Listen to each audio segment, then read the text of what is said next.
La siguiente ponencia va a ser leída por la doctora Graciela de Garay. Ella es doctora en Historia por la Universidad Iberoamericana y profesora investigadora del Instituto de Investigaciones Dr. José María Luis Mora. Estudiosa de la Ciudad de México y de la modernidad arquitectónica nacional de los años 50 y 60 del siglo XX. Entre sus obras más recientes cabe mencionar los libros colectivos realizados bajo su coordinación, como el intitulado Para pensar el tiempo presente y otros, derivados de proyectos apoyados en el CONACYT, que cuentan la historia del multifamiliar Miguel Alemán, a saber, rumores y retratos de un lugar de la modernidad, modernidad habitada, así como los videodocumentales Mi Multi es mi Multi y El arte de hacer ciudad. Testimonio del arquitecto Mario Pani, publicado dentro de la colección Historia Oral de la Ciudad de México. También los testimonios de sus arquitectos, 1940 a 1990. Todos estos trabajos fueron editados por el Instituto Mora entre los años 2000 y 2007. Le doy la palabra a la doctora Garay. Buenas tardes. Quiero agradecer primero a Dino del Cueto la amable invitación, porque me invitó desde participar en todo este número que empezó en España. No se aterroricen, soy historiadora, entonces pueden salirse inmediatamente porque no voy a hablar nada de estructuras, así que… Pero tampoco se aterroricen, no voy a hablar todo el tiempo yo, le voy a dar la palabra a Félix Candela, así que la idea que es, si lo conocieron, disfruten recordándolo, y los que no lo conocieron, lo conozcan a través del legado de su palabra. Quiero explicar por qué una historiadora se acercó a Félix Candela. Bueno, ¿por qué entrevistar al arquitecto Félix Candela? Cuando existe un interés por estudiar la modernización a través de la cultura, una beta de análisis posible consistiría en indagar cómo se profesionalizaron los oficios. En el caso que nos ocupa, seguir la trayectoria de vida profesional de Félix Candela resulta muy útil para conocer en la relación sujeto y contexto histórico el proceso de profesionalización de la arquitectura en México. ¿Cómo reflejar entonces la especificidad de una vida sin perder de vista su generalización? ¿Y cómo generalizar sin caer en el reduccionismo que borra la singularidad del sujeto? El hecho es que a pesar de todo esto, existe un consenso en cuanto al valor de una vida como herramienta analítica. De cualquier manera, los esfuerzos orientados a usar la biografía de una manera reflexiva, más filosófica que ficcional, siguen siendo muy escasos. Los trabajos de Dilthey o Sartre, que buscaban desentrañar el corazón espiritual de una vida, parecen insuperables. Últimamente, el interés por la biografía filosófica ha tenido que conformarse con la historia cultural de las ideas, que intercala documentos, entrevistas y quehaceres con los valores y creencias que arman el contexto espacio-temporal de una vida. La idea es tratar, en lo posible, de conocer la dialéctica individuo-sociedad, manteniendo un lábil equilibrio entre el determinismo estructural y el libre albedrío. En este sentido, la entrevista que tuve la oportunidad de hacer a Félix Candela en la ciudad de Raleigh, Carolina del Norte, Estados Unidos, entre los días 8 y 10 de agosto de 1994, para el proyecto Historia Oral de la Ciudad de México, Testimonios de sus Arquitectos, 1940-90, patrocinado por el Instituto Mora y el CONACYT, se inscribe en la perspectiva de historia cultural. Ciertamente, el relato de Candela era fundamental para el proyecto, aun cuando los obstáculos previstos de comunicación entre experto en estructuras e historiadora ajena al lenguaje secreto de las matemáticas auguraba la tormenta perfecta. ¿Cómo propiciar el diálogo entre las partes reconociendo la diferencia? Cabe recordar que el trabajo de la ciencia se basa en conceptos, mientras el de las ciencias sociales se apoya en adjetivos. Nunca escucharemos al biólogo escribir en sus reportes que la planta se veía poco agraciada al no poder disfrutar de una soleada mañana, como diría un poeta. En todo caso, hablaría del impacto negativo del cambio climático en el proceso de fotosíntesis de la planta. ¿Cómo entonces me contaría Candela sobre el desarrollo de su carrera profesional sin acudir al lenguaje técnico para hablarme de sus contribuciones al campo de la arquitectura? La verdad de las cosas es que el arquitecto Candela encontró la forma para adjetivar sus estructuras, o mejor dicho, para relatar su práctica profesional narrativizando las estructuras, que no es otra cosa que explicar al ego conceptos del monopolio exclusivo de la ciencia. Para muestra baste un botón.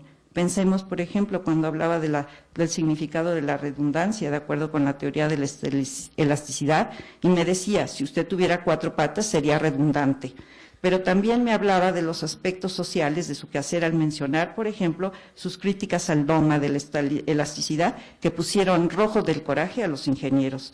Esta situación nos recuerda que los sujetos no se mueven en solitario. En fin, se trataba de ver a un individuo que, según dice, parafraseando a Francisco de Quevedo y citando a Candela, nada le asombraba porque el mundo de las estructuras lo habían hechizado.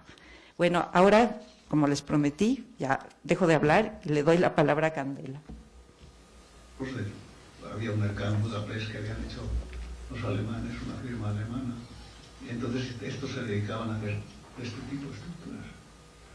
Y tenían publicaciones y cosas que yo leí, y los franceses empezaron a trabajar con el parabólico hiperbólico, que yo es el que desarrollé después. Entonces estos influyeron mucho más en mí todavía.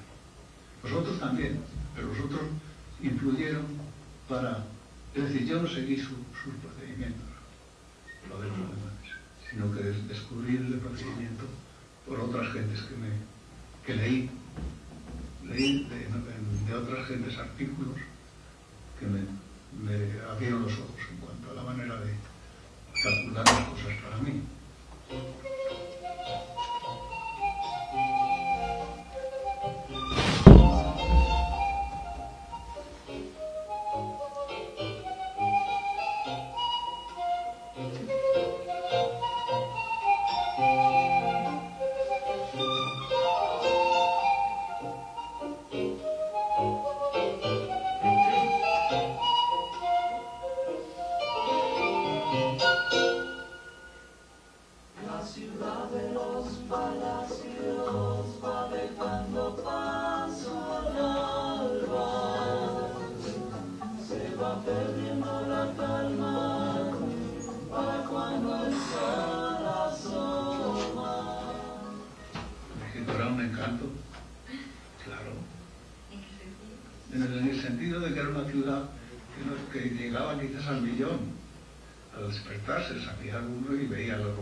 Se iban dando también de un lado a otro, no había problemas de tráfico.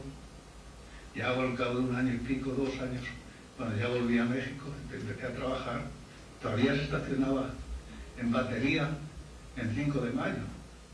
No, lo que pasa es que yo dibujaba muy bien la tinta. Sí, era muy buen delineante, muy bien dibujante, como dicen allí. El primer lugar que entré me tomaron.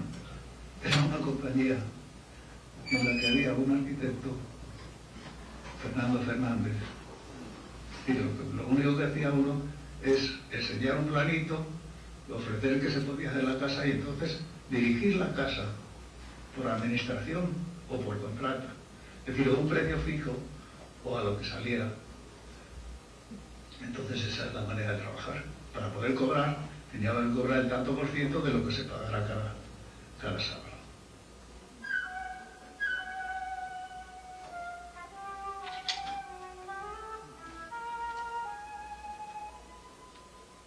Y estuve allí como 6 meses. Habíamos tomado un pisito en la calle López. No teníamos hijos todavía. Y entonces me salió un trabajo con otro llamado arquitecto español que llevaba allí bastantes años y que había sido delineante de uno de los mejores arquitectos de Madrid y por lo tanto se llamaba arquitecto en México. Y además dibujado, era tan arquitecto como otro cualquiera, ¿verdad? Es decir, que el hecho de que tuviera unos títulos da igual, ¿no?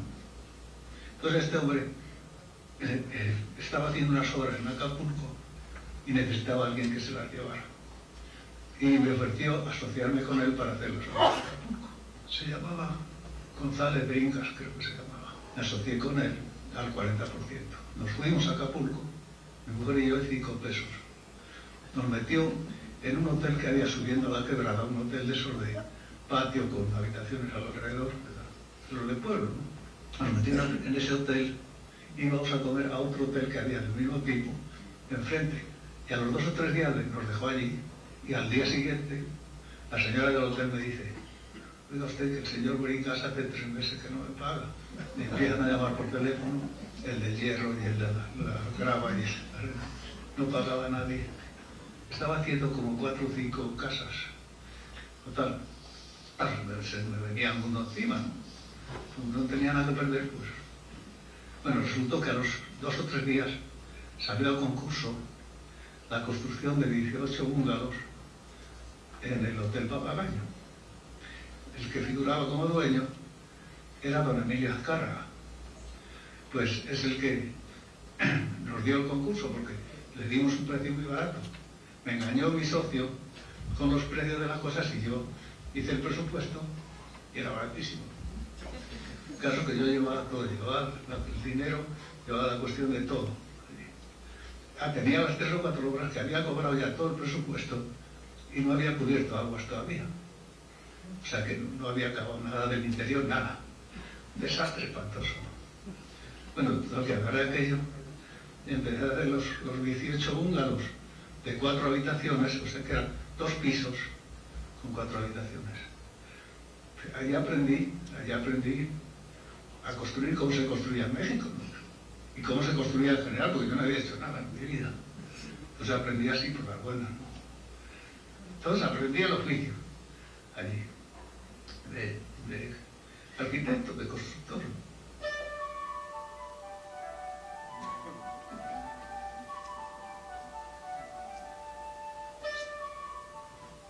Hace poco en Alemania me hicieron una interview, hace un año o cosas así. Y también me pregunta el que me estaba haciendo la interview: ¿cuándo supo usted que el paraboloide hiperbólico y el hiperboloide cuándo existían? Me dejó completamente. Pues no lo sé cuándo, pero supongo que en cuanto lo vi en algún papel, ¿verdad? Es decir, no me puedo acordar de cuándo. Pero él lo decía como si aquello hubiera sido, es decir, yo veo aquello y digo, esto es lo que vamos a hacer. ¿No? Lo vi aquello como he visto las cosas, ¿no? Entonces me pasa igual con los científicos mexicanos. Dio la casualidad de que Nabor Carrillo, que se dedicaba a mecánica de suelos, hizo el estudio de mecánica de suelos del Hotel Catedral. Y entonces es cuando le conocí a Nabor. Me hice muy amigo suyo. Es decir, la teoría está basada, primero, en que los esfuerzos, las fuerzas que se pasan de un punto a otro en el interior de un cuerpo, esos responden en la distribución de esfuerzos en el entorno de un punto, alrededor de un punto, según los cortes que uno ve, eso responde a un determinado modelo matemático. Que las deformaciones que esos esfuerzos producen otro artificio del mismo tipo, que los dos están relacionados uno con otro. Y se supone que las fuerzas pues son de los desplazamientos, dependen de las fuerzas. Entonces, la relación entre ambos es un sistema de ecuaciones con 56 incógnitas. Entonces, esas 56 incógnitas se tienen que reducir a 2, porque es la única manera de que se pueda, son las 2 únicas constantes que se pueden determinar experimentalmente. Es decir, el módulo de elasticidad longitudinal y el módulo de elasticidad transversal. Esas 2 constantes se pueden determinar experimentalmente, tirando de un hierro o lo que sea, ¿verdad? Entonces, había que reducirlas a 2. Claro, eso es un artificio precioso, pero totalmente ilusorio, en definitiva. Lo único que pasa es que, a pesar de todo, no puede ser completamente cierto. Las estructuras se sostienen. Entonces, la única justificación de seguir usando esos sistemas es porque cuando se calcula con ellos, la estructura no se cae. El caso es que me eché encima a todos los ingenieros con esa cosa. Porque yo además era un intruso. Un arquitecto se mete a discutir con ellos de cosas de esta, ¿verdad? No, se resolvieron un problema. Si ese problema se resolvió de una manera elegantísima, además. Entonces, eso no me lo perdonaron nunca. Tengo por ahí, cuando Cuando publiqué algo de esto en Estados Unidos, inmediatamente se echaron encima varios ingenieros a contestarme, diciendo que yo me metía con la fibra de electricidad, que tal y cual, que yo no sabía de tal. Les contesté con otra carta y por ahí las tengo todas. Público en la revista Arquitectura.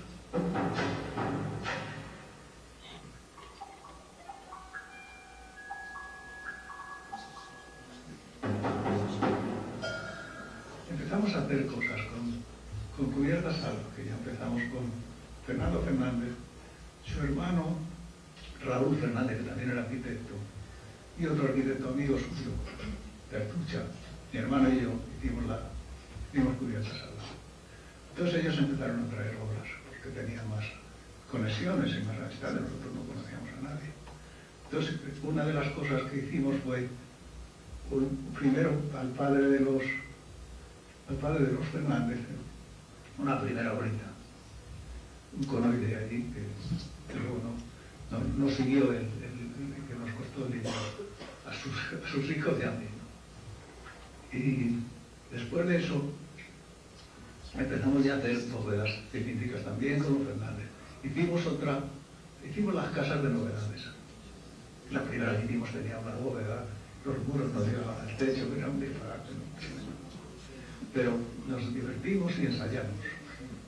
Y como al fin y al cabo no había cliente, no había dueño que le tocaba la casa, pues tan contento, le ha tocado la casa. Si no se puede vivir en ella, pues ya la arreglará. O sea, tenemos esa oportunidad de hacer disparates, ¿no? Pero al mismo tiempo probar distintas maneras de construir nuestras cosas, ¿no? Pues en cada una de ellas hacíamos una prueba nueva.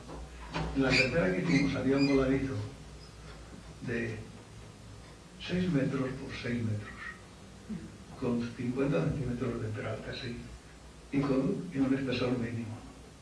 Entonces eso se lo llevó ella a un ingeniero a enseñárselo. No le cabía en la cabeza, ¿no? Creía que no se podía hacer.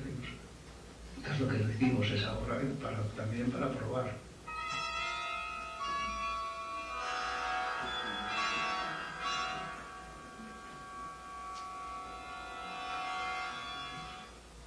Bueno, tal que ya estaba un poco harto de seguir usando esos sistemas, ¿no? Que me los había aprendido de joven en la escuela, ¿no?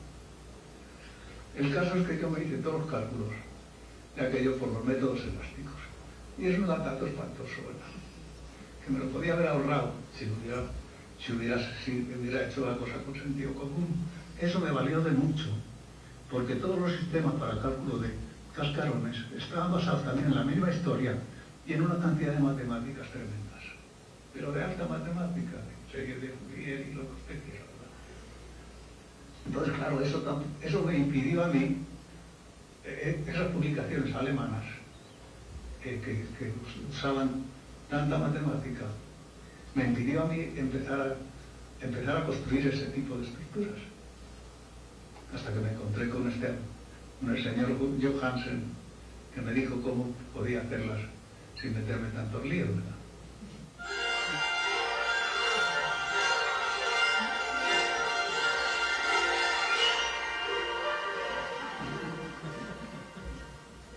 Cuando se fundó Cubiertas, ¿sabes? Porque yo me encontré en la calle a Fernando Fernández un día y empezamos a hablar y tal y cual. Y yo llevaba ya pues 2 o 3 años estudiando muy en serio esto. Y me leí todo lo que se había escrito en el mundo, ¿no?, sobre este asunto. Y empezamos a hablar de eso y yo le conté algo. Y él me dijo, oye, pues en Guadalajara están haciendo una cosa. Me explicó más o menos, porque no sabía enterado muy bien. Y yo dije, pues si eso es de lo que yo sé, ¿por qué no nos metemos a hacer tal? Total, organizamos la cosa de Cubiertas Sala. O sea que había alguien en Guadalajara que había hecho algo parecido. No lo he visto nunca, ni sé de qué se trata. Pero a mí me habían dicho, el primero con quien hablé yo en México, le hablé de que quería hacer estas cosas al llegar, ¿no? Y me dijo, olvídese usted de eso, porque aquí en México no se puede hacer nada. El suelo es muy malo, hay temblores y no sé qué nada. O sea que no. Luego resulta que es donde más se han hecho del mundo.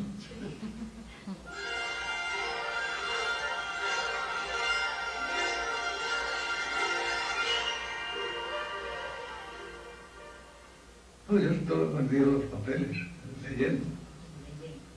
Claro. Antes de empezar con todos estos tinglados de los caserones, empecé también a hacer otra cosa, que era lo que llaman concreto, hormigón aireado, es con burbujas, es decir, el mortero de cemento y arena, mezclado con burbujas de aire, porque había una cosa que en México se utilizan los ladrillos, los tabiques macizos, para particiones, que es un disparate, ¿no? Porque pesa una barbaridad. Entonces eso limita mucho lo que puedes hacer dentro de una casa para particiones. Entonces, claro, te digo, esto es un mercado estupendo, si podemos encontrar algo que pese menos. Y entonces una de las cosas que estaban haciendo en Escandinavia, que yo me enteré porque yo leía de todo, lo que llaman Siporex ahora en México. Entonces, antes de que pusieran aquella fábrica, yo empecé a experimentar con el Siporex. Había otro que al final descubrí, me enteré de todo lo que se hacía en el mundo sobre ese asunto. Recibí de Dinamarca y de tal y cual, me casé con ellos, tal. Entonces descubrí que había otro procedimiento, que casi me lo inventé yo, que era hacer espuma. Hice una máquina graciosísima. Hice una máquina muy graciosa en la que tenía unos tambores de esos de petróleo grandes de 200 litros, con una especie de batidora dentro que yo también me inventé, en el que mezclaba la espuma. Es decir, echaba agua y descubrí un producto químico, preguntando a gente y tal y cual y haciendo experimentos, un producto químico con el cual se producía una espuma mucho más difícil de romper que la espuma corriente.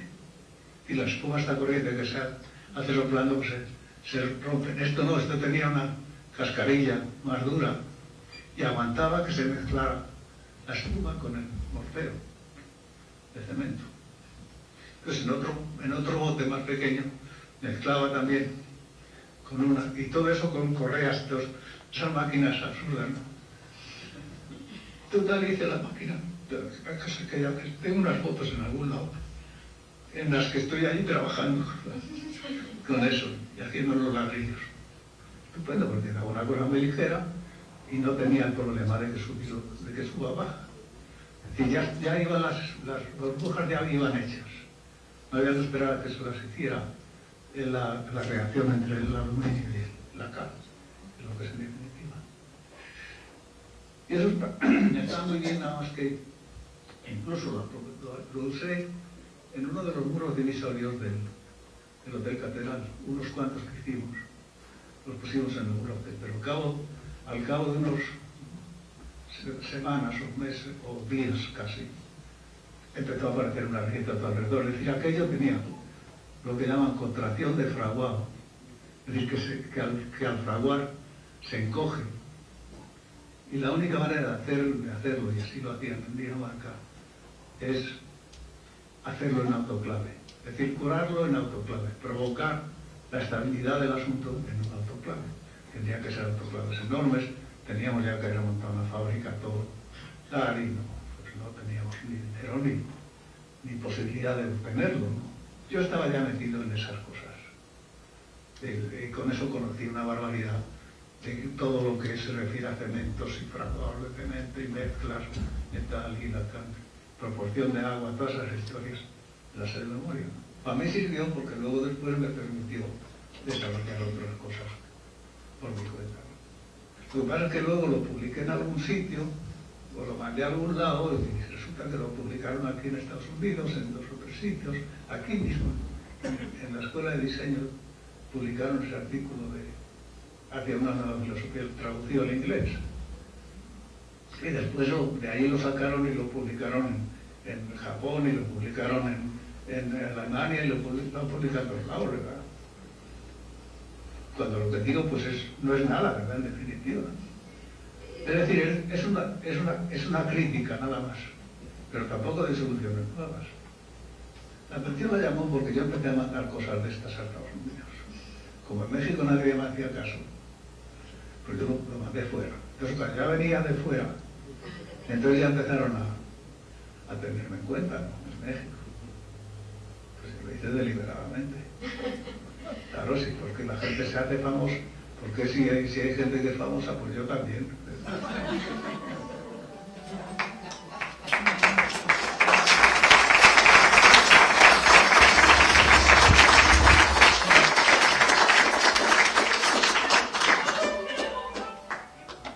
Bueno, pues muchas gracias.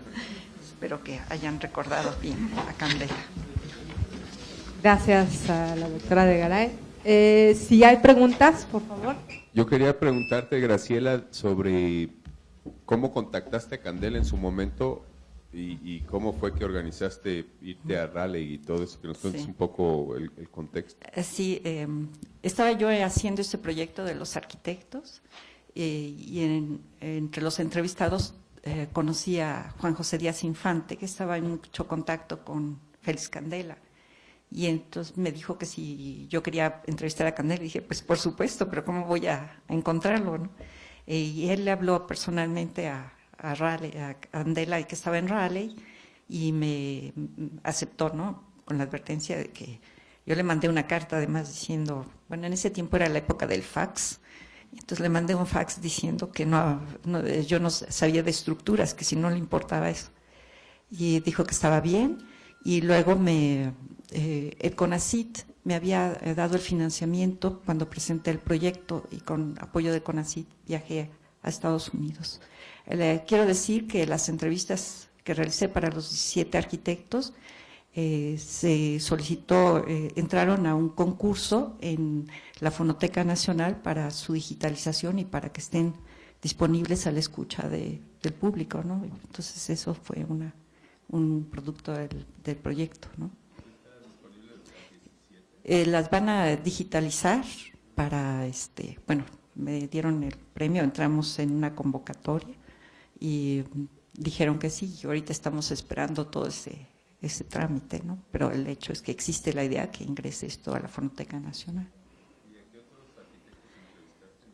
En ese proyecto estaban, bueno, Jaime Ortiz Monasterio, que es importante porque él tiene una relación con Candela, con lo que dice el maestro Manuel Arroza, árboles que caminan, ¿no? En sus estructuras. Estaba, bueno, desde igual la primera generación, Enrique Yáñez, Mario Pani, de la Colina, Teodoro González de León, Abraham Sabludowski, Luis Ortiz Macedo como restaurador, así también como Ricardo de Robina. Quiero decirles que cuando él era el director del Instituto Ira de Gortari, dijo, ay, mira, qué buena suerte tienes, tus entrevistas han pasado a la historia, pero lo malo es que se te van muriendo los arquitectos. Entonces alguien por ahí me dijo, me llamó sentencia de muerte, o sea que… Bueno, pues muchas gracias.